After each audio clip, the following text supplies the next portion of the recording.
Senator Camila Hayes had just completed her weekly visit to her mother's house, a cherished ritual she never missed. It was a warm and sunny afternoon, and on her way home, she decided to stop by the local mall to pick up a few groceries. The parking lot was bustling, but the atmosphere felt peaceful as she walked to her car with shopping bags in hand, her thoughts calm and collected. Little did she know, the day was about to take a dramatic and unexpected turn. Unbeknownst to Camila, a police cruiser had quietly pulled into the parking lot. Inside was Officer Salazar, a seasoned officer with a reputation for her no-nonsense demeanor and sharp instincts.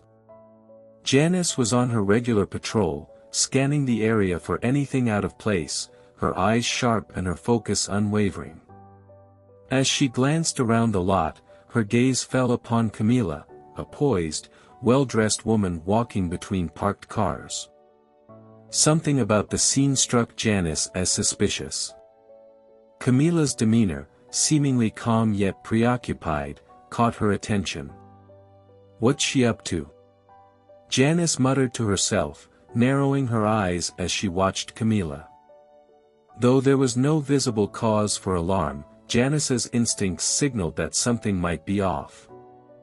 Without further hesitation, she parked her cruiser, stepped out, and began striding towards Camila, her hand resting firmly on her utility belt, prepared for any scenario.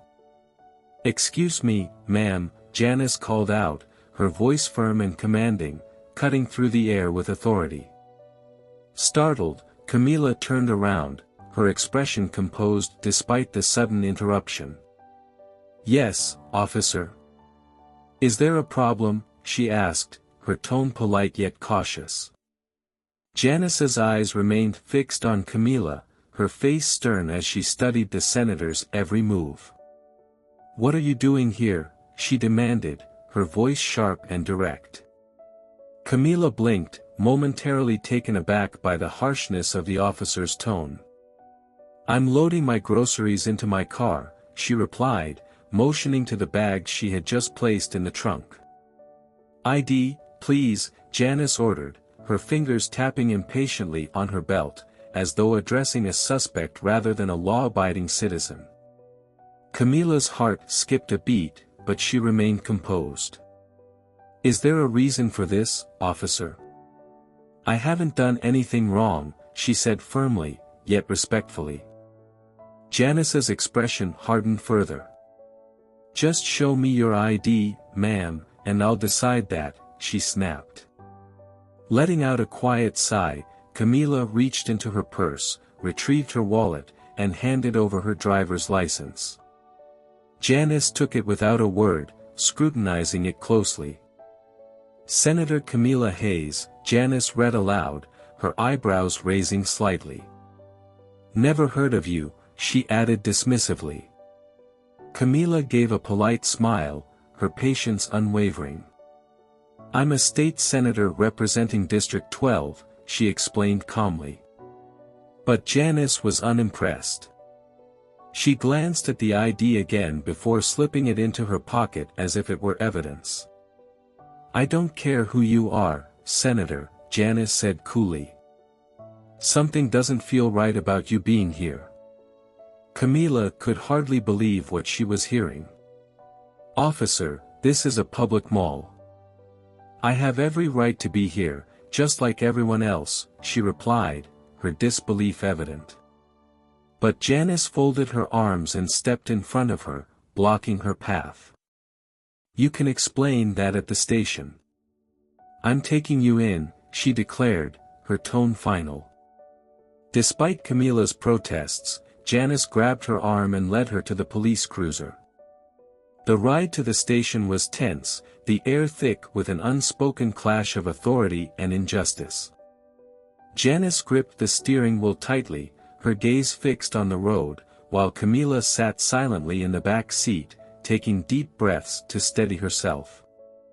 She knew she had done nothing wrong, but the feeling of helplessness was overwhelming. Upon arriving at the station, Janice guided Camila inside, her grip firm. As they passed through the bustling corridors, heads turned, and whispers spread like wildfire. "Isn't that Senator Hayes? Why is she in handcuffs?" murmured one officer. Janice ignored the growing buzz, leading Camila to a small, stark interrogation room. "Wait here," she ordered curtly, slamming the door shut. Camila sat down at the cold metal table, the chill of the room matching the unease she felt. Minutes stretched into what felt like hours before the door creaked open. Lieutenant Jordan Pierce stepped in, a tall man with a commanding presence and a calm, kind demeanor. "Senator Hayes, I'm Lieutenant Pierce," he said, extending a hand warmly. "I deeply apologize for any inconvenience caused." Camila shook his hand, grateful for the first sign of respect she had received since the ordeal began. "Thank you, Lieutenant. I'd like to know why I was brought here," she said, her voice steady but firm. Pierce frowned as he reviewed the incomplete report Janice had hastily filed. His expression shifted from confusion to cold disapproval as he pieced the situation together. Pierce turned to Janice, who stood stiffly in the corner. "Officer Salazar, do you have any idea who you've just arrested?" he asked sharply.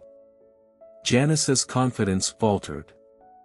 "Who?" she replied, her voice uncertain. "This is Senator Camila Hayes, one of the most respected leaders in our state," Pierce said icily. A crowd of officers had gathered outside the room, drawn by the tension inside. Janice stood frozen, her smirk replaced by a look of disbelief. "Officer Salazar," Pierce continued, his tone unyielding, "I'm suspending you pending an investigation. Your actions today were unacceptable." As Camila left the station, she glanced back one last time, seeing Janice standing alone, her badge confiscated, her pride shattered. It was a moment of justice, a powerful reminder of the consequences of acting on bias and assumptions. This incident, though painful, underscored an important lesson: assumptions can lead to life-altering consequences. Thank you for watching this compelling story.